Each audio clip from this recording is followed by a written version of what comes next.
friends. Pastor Jason here. I'm glad you can join me. Daily Devotionals. We're in Job this week, and we're going to do another 3-chapter one again today, just so that arguments and what people have to say doesn't get split up. It's short enough, so it's no big deal. Today we're jumping in with Bildad. Bildad's going to continue the false arguments, and then we'll hear Job's response to him afterwards. And each time we make sure that we remember God is going to set everybody straight further on down the line. Without any further ado, Job chapter 8. Then Bildad the Shuhite answered, "How long will you say these things, and the words of your mouth be a mighty wind? Does God pervert justice, or does the Almighty pervert what is right?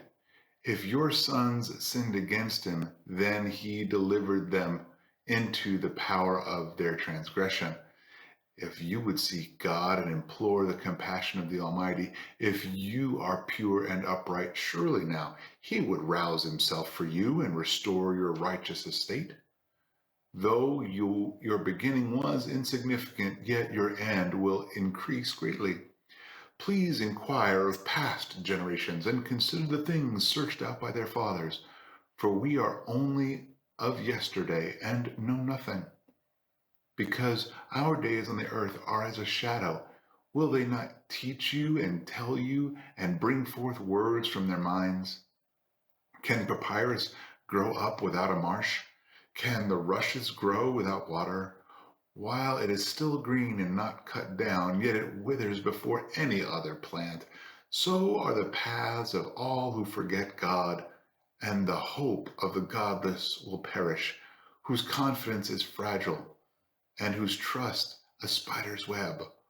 He trusts in his house, but it does not stand. He holds fast to it, but it does not endure. He thrives before the sun, and his shoots spread out over his garden. His roots wrap around the rock pile. He grasps at a house of stones. If he is removed from his place, then it will deny him, saying, I never saw you. Behold, this is the joy of his ways, and out of the dust others will spring. Lo, God will not reject a man of integrity, nor will he support the evildoers. He will yet fill your mouth with laughter and your lips with shouting. Those who hate you will be clothed with shame, and the tent of the wicked will be no longer." Bildad thinking that, again, Job is without integrity, that Job is unrighteous somehow, that their children deserved it, and all sorts of things, and that, that God is just treating Job the way he should be treated. And Job's going to try to set Bildad straight. Chapter 9. Then Job answered, "In truth, I know that this is so, but how can a man be in the right before God? If one wished to dispute with him, he could not answer him once in 1,000 times. Wise in heart and mighty in strength, who has defied him without harm? It is God who removes the mountains, they know not how. When he overturns them in his anger, who shakes the earth out of its place, and its pillars tremble? Who commands the sun not to shine, and sets a seal upon the stars? Who alone stretches out the heavens, and tramples down the waves of the sea? Who makes the bear, Orion, and the Pleiades, and the chambers of the south? Who does great things unfathomable, wondrous works without number? Were he to pass by me, I would not see him. Were he to move past me, I would not perceive him. Were he to snatch away, who could restrain him? Who could say to him, what are you doing? God will not turn back his anger. Beneath him crouch the helpers of Rahab. How then can I answer him and choose my words before him? For though I were right, I could not answer. I would have to implore the mercy of my judge. If I called and he answered me, I could not believe that he was listening to my voice.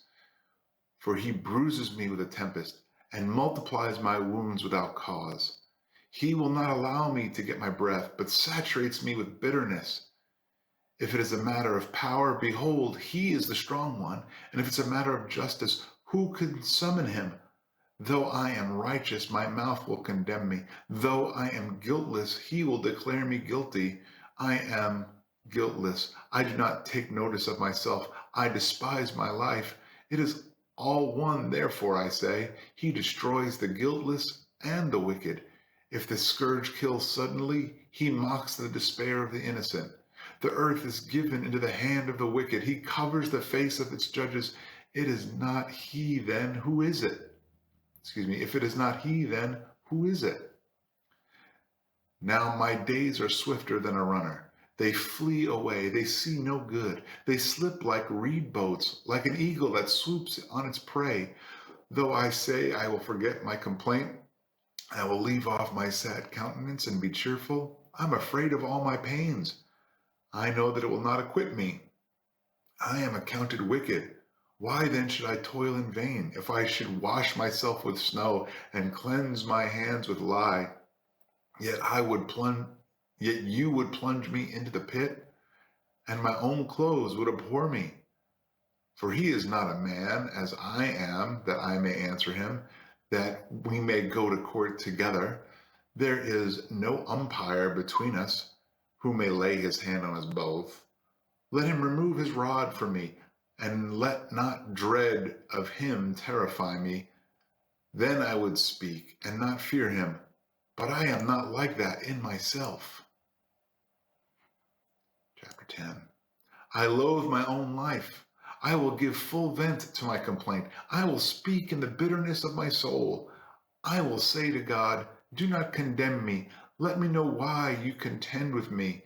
Is it right for you to indeed to oppress, to reject the labor of your hands, and to look favorably on the schemes of the wicked? Have you eyes of flesh, or do you see as a man sees?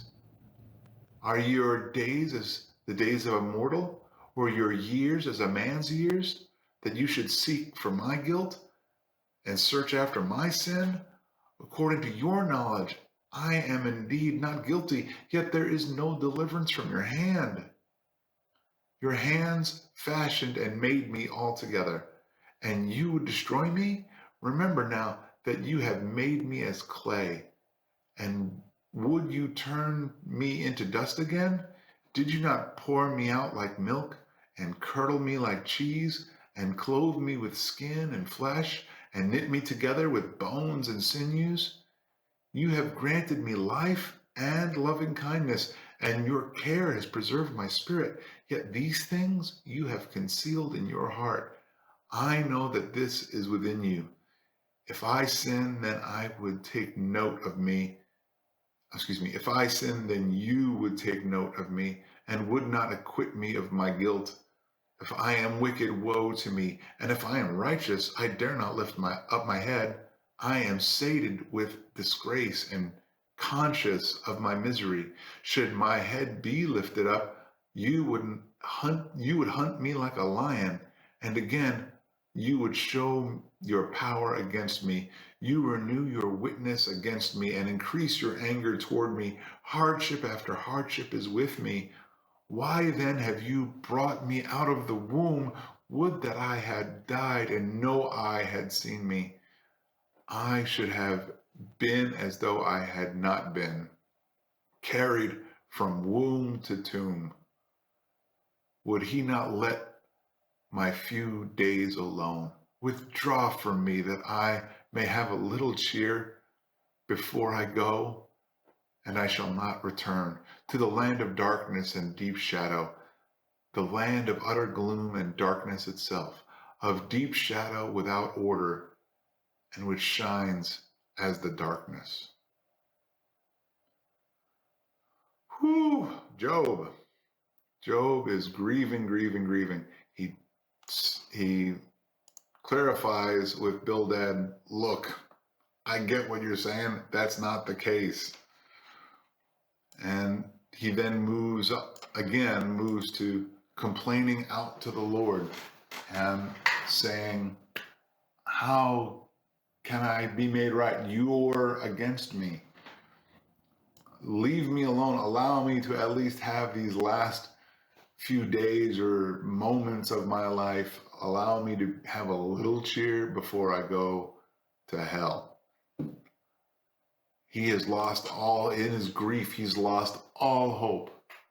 And he knows there's no way he can outwise God, out argue God. Do we ever get like that we think that we're able to bring an argument against the Lord? He has truly lost all hope. And praise Jesus, we know the end of the story. Again, as we read Job, it's a long book, but as we read Job, we know the end of the story. They don't.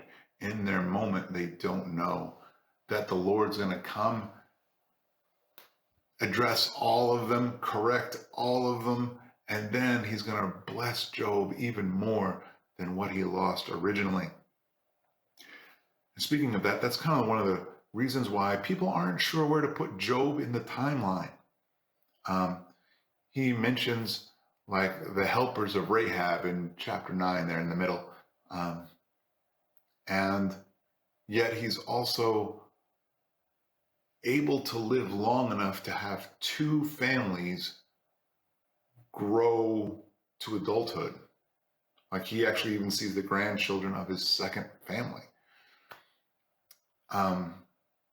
So people aren't quite sure where to put Job in terms of the timeline. And it's because of his ability to live so long that people put this, that scholars think that it happens just after the flood, because it's from the flood on, you start to see those really long lifespans start to get shorter and shorter and shorter and shorter until you get to the time of Moses. And then it's like normal lifespan. So they think it's somewhere in there. They're not quite sure though. Just in case you were wondering. Little educational aside for you this morning. Hey, I hope Job is going to be a blessing to you.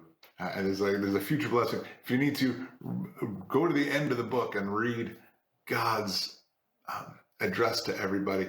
Remember that we do serve a powerful God. Job's not wrong in terms of the power of the Lord, especially in what he's saying in chapter 10. That's what I have in front of me right now. Like, he's in control of it all, and we need to keep that in mind. With that, be blessed, be a blessing, and I'll see you tomorrow. I won't forget them. We'll be in Psalm 78 and 79, I think. I don't have my list in front of me. Have a great weekend. I will see you tomorrow.